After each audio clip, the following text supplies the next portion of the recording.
Pernah nggak sih Anda punya ide cemerlang, tapi pas mau dieksekusi, bingung mulai dari mana ya? Nah, disinilah metodologi manajemen proyek itu jadi pahlawannya. Anggap saja ini sebagai GPS yang mengubah ide di kepala kita jadi sesuatu yang nyata. Oke, kita bedah sama-sama ya. Ini dia pertanyaan intinya kan? Mulai dari aplikasi yang mengubah dunia sampai proyek kecil di kantor, semuanya berawal dari sini. Dan jawabannya, ternyata jauh lebih terstruktur dari yang mungkin kita bayangkan. Semuanya itu berawal dari sini. Jadi, sebelum kita nulis satu baris kode pun, atau bahkan sebelum bagi-bagi tugas, harus ada kerangka kerjanya dulu. Sebuah metodologi. Ini tuh semacam aturan mainnya, biar semua orang di tim lari ke arah yang sama, menuju tujuan yang sama. Oke, kita mulai dari yang paling klasik ya, sang pelopor, metode waterfall. Biar gampang, bayangin aja kita lagi bangun rumah. Kita nggak mungkin dong pasang atap sebelum fondasinya beres.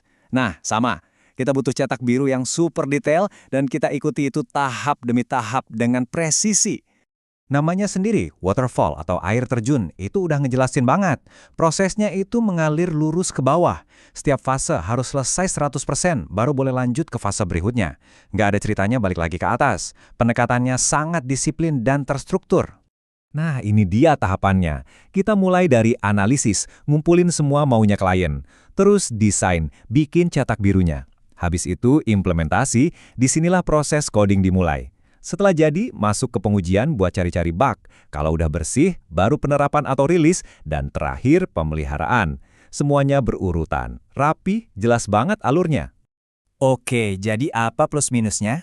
Waterfall ini bagus banget buat proyek yang persyaratannya udah pasti dari awal dan nggak bakal berubah. Misalnya, bangun jembatan atau pesawat. Tapi, kelemahannya? Yaitu, lambat dan kaku banget. Bayangin kalau di tengah jalan klien minta ubah fitur aplikasi, wah itu bisa jadi masalah besar. Justru ketidakfleksibelan inilah yang memicu adanya evolusi. Dunia teknologi kan makin ngebut ya. Perusahaan-perusahaan sadar mereka nggak bisa lagi buang waktu berbulan-bulan bahkan bertahun-tahun plus uang jutaan dolar cuma buat bikin produk berdasarkan dokumen tebal.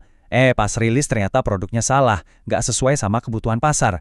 Risikonya kegedean. Mereka harus berhenti nebak-nebak maunya pengguna dan mulai beneran nanya ke mereka dari awal. Disinilah prototyping mengubah segalanya. Idenya revolusioner. Daripada kita kasih pengguna dokumen spek setebal 300 halaman, gimana kalau kita kasih mereka sesuatu yang bisa diklik, sesuatu yang bisa mereka coba langsung. Intinya adalah membuat ide yang abstrak jadi terasa nyata secepat mungkin, biar kita bisa dapat masukan yang jujur. Dan konsepnya itu sesederhana ini, bukan lagi garis lurus dari awal sampai akhir, tapi sebuah lingkaran. Kita mendengarkan masukan dari pelanggan, kita membangun sebuah model atau prototipa, lalu kita minta mereka mengujinya. Nah, masukan dari hasil pengujian itu dipakai lagi untuk siklus berikutnya. Ini pergeseran besar dari merencanakan semuanya di awal menjadi penemuan yang terus-menerus. Kalau prototyping itu baru membuka pintu untuk umpan balik. Nah, Agile ini mendobrak pintu itu sampai hancur. Agile itu lebih dari sekedar proses. Ini adalah sebuah cara berpikir, sebuah mindset. Bayangin seorang koki di dapur. Dia nggak cuma ngikutin resep plek-plek-kiplek. Dia akan terus mencicipi, menyesuaikan bumbu, berimprovisasi, supaya masakannya jadi yang terbaik. Nah, itulah semangatnya Agile.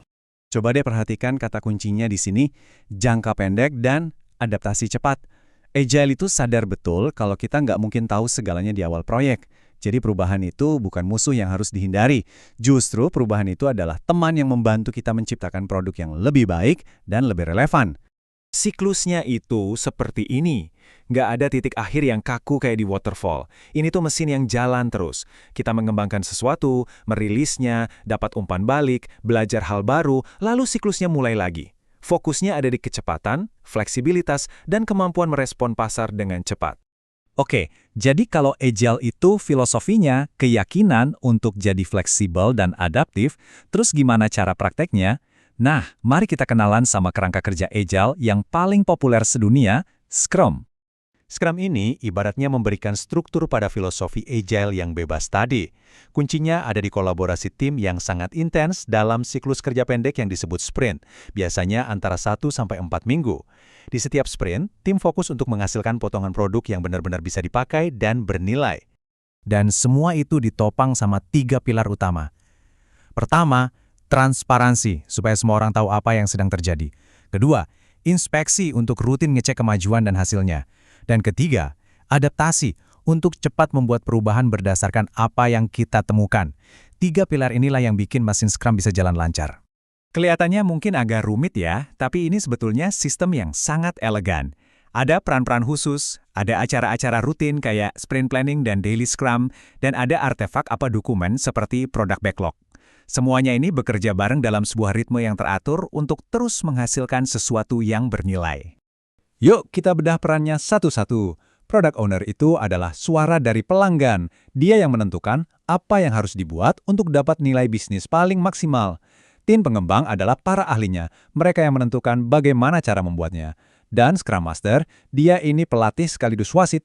Tugasnya memastikan proses berjalan lancar dan menyingkirkan semua hambatan. Dan begini alur kerjanya. Semua dimulai dari product backlog. Ini kayak daftar keinginan raksasa. Nah, untuk tiap sprint, tim akan ngambil sebagian kecil dari daftar itu, namanya sprint backlog, dan mengubahnya jadi sebuah increment. Increment ini adalah potongan software yang berfungsi, sudah diuji, dan siap dirilis. Jadi ini bukan cuma tentang nyelesain tugas, tapi tentang ngasih nilai nyata ke pengguna setiap beberapa minggu sekali. Jadi, dari struktur kaku waterfall, lalu ke siklus umpan balik di prototyping, sampai akhirnya ke kerangka adaptif agile seperti Scrum, kita udah lihat evolusi yang luar biasa. Nggak ada yang namanya satu metode terbaik untuk semua.